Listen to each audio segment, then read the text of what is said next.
ChampsTalk, als je knokken niet meer krijgt uit je kop. ChampsTalk, ouwe hoeren zonder rem op de klok. ChampsTalk, voor mijn strijders en mijn vechters pas zinnen. Ga lekker zitten en laten we beginnen met de ChampsTalk. Yo, what up champs en welkom vandaag weer bij een gloednieuwe video. We hebben vandaag weer een gesprek met een hele speciale gast, namelijk Laura Pileri. Hierbij wordt wel mijn Engels op de test gesteld, want ze is Italiaans, maar we gaan er iets leuks van maken. Ik zou zeggen, stay tuned. Well, ladies and gentlemen, today I'm here with Laura Pileri. How are you? Hi, ChampsTalk. I'm fine, thank you. Tell us something about yourself. I'm really curious. Yeah, so I'm 29 years old and I live in Italy in a little city near Como, near the lake of Como, called Fino Mornasco. And now I live for kickboxing. Before I had to work, but then I chose to change my life, and then now I train every day, and I'm also trying to improve my life as a mental coach, and so that's one of my goals. With go ahead with the fights, and so that's it. A little. So you're a mental coach as well? Yeah. Tell us something about that. I'm curious. I didn't hear anything about that. Yeah, because probably nowadays it's just increasing, but it's not so developed as, for example, in the USA.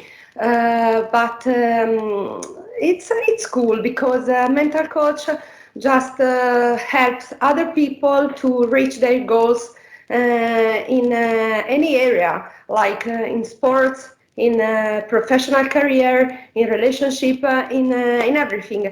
And it's like a booster because every person, all people have inside a big amount of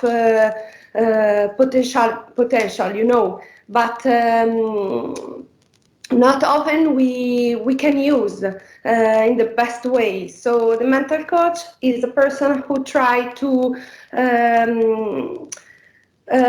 improve yourself in the best way. So that's cool.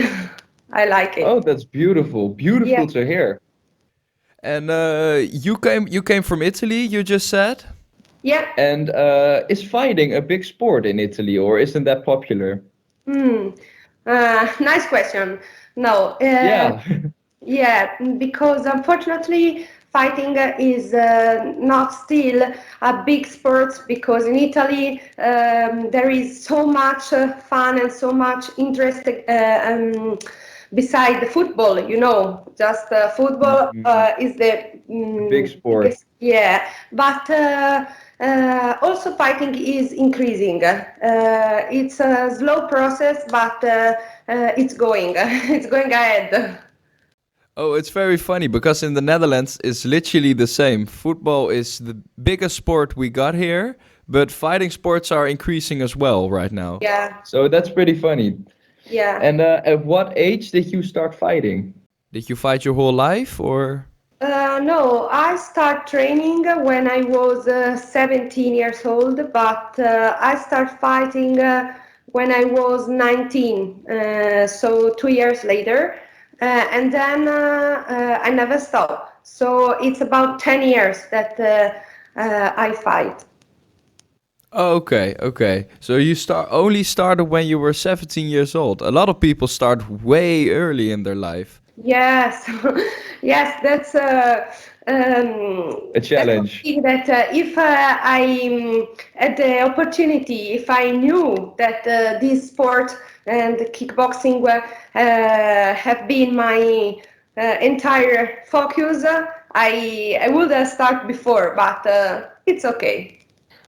Yeah. It should be a challenge where you start off at 17 years old. Yeah, really. It was a big challenge, yes. And what did your family think when you were about to fight? Yeah, well, now my family are really proud of me, of myself, and they always support me. That is very important for me, and I think for a fighter in general. Yes, I But understand.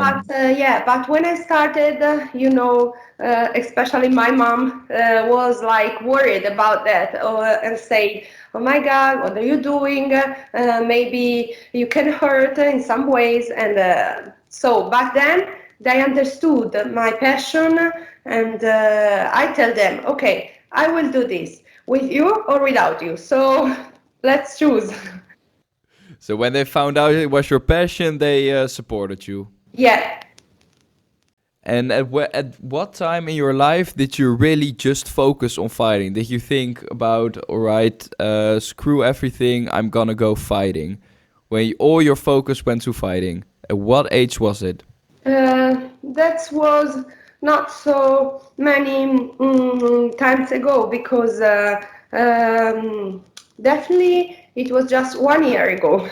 Because before, Okay. yeah, because before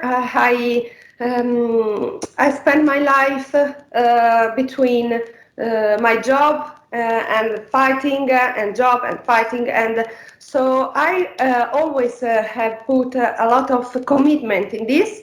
But now, really, maybe also thanks to the lockdown, the coronavirus, then I started to think about my career, and then I started to think, okay, that is what I really want to do in my life, in my future. So I need to do more. I need to change something in my life to improve all the aspects of fighting, because it's difficult. Then it became your big focus. Yeah. Then it became your big focus. All right. And then you grown up really fast because you stood at the Hit It event of Rico Verhoeven, of course. Yeah. Was it a big experience to do that? Yeah, for me, it was the biggest experience I did since now. And even if I also had other big experience, but this one was, unforgettable. It was something really, really special for the entertainment, Rico, for all the people. It was special for me. And You so were I put on the feel big grateful. Yeah. screen. You were put on the big screen, of course. How did they contact you about that? The Hit It event. How did they contact Yeah, you? it has been a little bit strange because um, first I wasn't in the show, There was another girl, but just maybe 2 weeks before he did, one of my manager called me and tell me, hey, there is this opportunity. So I know that we have just 10 days, but it's a really great opportunity. So I think you can go there, and so let's do it. And then and my coach said, "Oh, wow, okay, let's go, let's do this." It was a challenge for your coach as well. Because Yeah, it was on late notice indeed. 10 yeah, days before the fight, actually. yeah. Did you look up to Rico? Did you already knew him? Did you watch his fights or?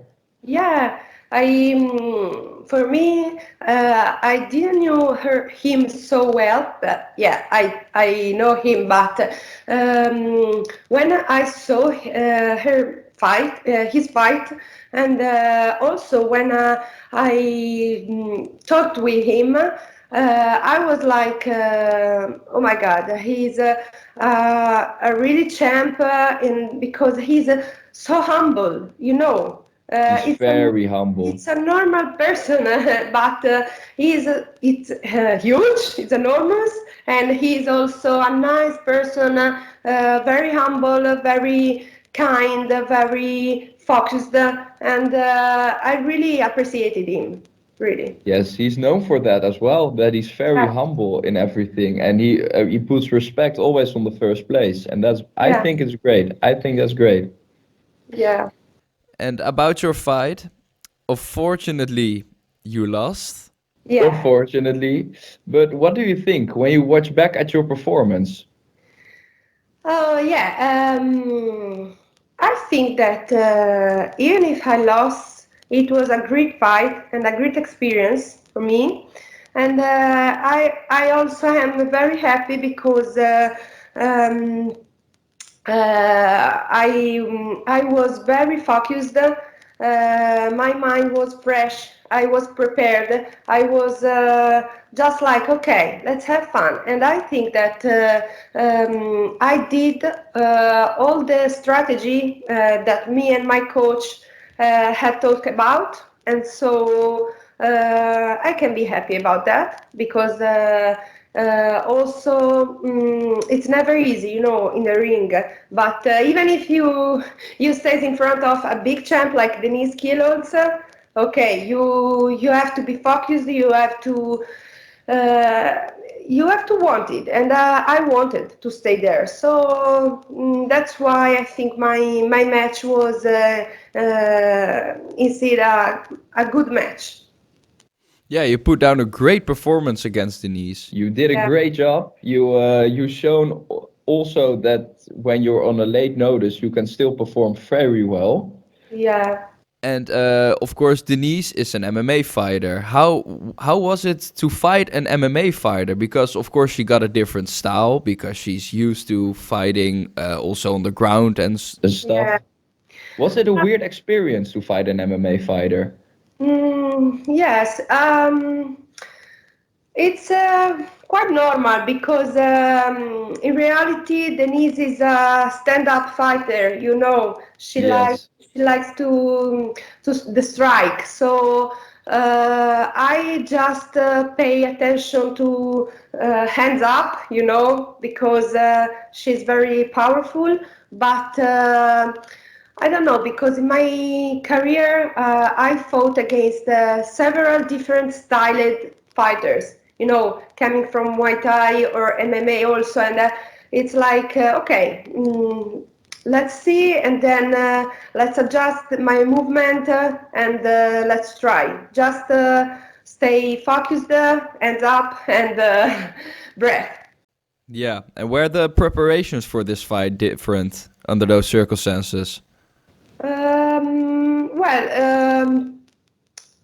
Honestly, I always try to stay in a high level of conditioning and strength and all this training. So the last part, for example, on the paths work with my coach, was just an adjustment and just okay, we have to do this, but not so many. And I tried to focus on my strengths and on what I train since a long time. So Yeah. it's not so difficult because if you train all the time as the best as you can, then it's not so difficult. It's just okay now. Let's improve a little bit and then go. Yeah, because you got your own style as well, of course. Yeah. And you gotta work on your own style, of course. Did you watch any fights back from Denise before you stepped into the ring, so you knew what you could expect? Yeah, the truth is that I follow Denise since I was, I don't know, 22 years old, 23. Oh, so it was Yes. a bit of a dream to fight against her. Yes, that's the point. For me, was like, oh my God, that's like a dream comes true, no? Yeah, Yeah. it's like just because I really loved her style before this fight and before other fights. So she is well known in Italy also. Thanks to Bellator and thanks to other performance. And so then the point is that when I heard this notice, okay, I say, okay, I know how Denise fight because I look at her since many years. So I just have to pay attention to these things.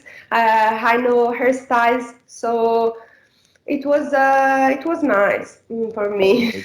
That really helps in the preparation for your fight, of course. Yeah. Do you still have contact with Denise, or? Um, well, I'm grateful with her because after the fight, we just sit and drink something together with my team and her team, also Nice. with her husband Hasdi, and we spent great times together. Talking about normal things, and I asked her something about her career in MMA and something like this. And so I think also that she is so special, so powerful, and also respectful because she showed me respect and fair, and just. It was a really nice time spent with her and her team. Oh, that's great to hear. And did you guys also talk about a rematch when you guys were sitting together? Because I would like to see that. I would like to Uh, see it. no, we didn't talk about that because Denise told me that this was her last kickboxing match, and then she want to step in MMA definitely. But telling the truth, I really appreciated our rematch because it will be great. So now her focus would be fully on MMA. Yeah, yeah. And she also tell me, hey, you should pass to MMA because there is a lot of future for women there. But I don't know because I like MMA, but I like more kickboxing for now. So. That was my next question. What are your goals for the future? Oh yeah. Now I just want to focus on my training again, and maybe I hope to have some other great opportunities because I think I showed I can be in a great show. So just looking for other opportunities and just working hard as all the time, and maybe I don't know because I want to fight so much. So I think that my time is has to be written still. Yeah. You talked about great events, great shows. Yeah. Is that a goal for the future? Because now you stand on the big stage, of course, and you liked it, so you now Yeah. want to work on big stages. Because It's a dream. I think that if you can get there, then you want less. So my goal is to increase and to go for more and more because It's it's addictive. it's like professional. I want to be, and I am a professional fighter. So it's also my work. So I need also to look for interesting opportunities. So that's my goal. Yes. Yes, that's great to hear. Laura, I want to thank you for this conversation. It was a great conversation. Do you want to say something to the people at home?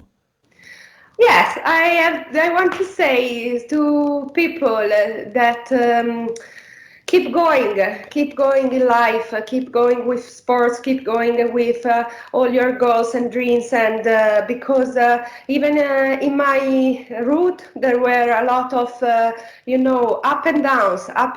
But then if you want something, you have to fight for what you want. So never stop and keep going, keep trying. Even if you fail, okay, it doesn't matter. You try again and you fail better and then you succeed. That's what also I'm trying to saying as a mental coach. Everyone needs an help, but it's not about help, it's about greatness because it's so good to feel like so we are so strong, we are amazing, and everybody can afford his goals. So a lesson for the people at home, never give up. Never give up. Never. That's a great lesson. Thank you, Laura. I want to thank you for this conversation and I wish you all the best. Thank you very much. And I thank you for everything and for this nice conversation. So hope to see you soon again, maybe. Of course. Yeah. It's gonna happen. Yes. Okay. Have a nice day. Thank Bye you. bye. Champs, de koptelefoon is af. Jullie weten wat dat betekent. Dat was hem weer voor vandaag. Druk natuurlijk nog even op het blauw duimpje omhoog en even op abonneren. En dan zie ik jullie weer bij de volgende video. ChampsTalk, als je knokken niet meer krijgt uit je kop. ChampsTalk, ouwe hoeren zonder rem op de klok. ChampsTalk, voor mijn strijders en mijn vechters pas zinnen. Ga lekker zitten en laten we beginnen met de ChampsTalk.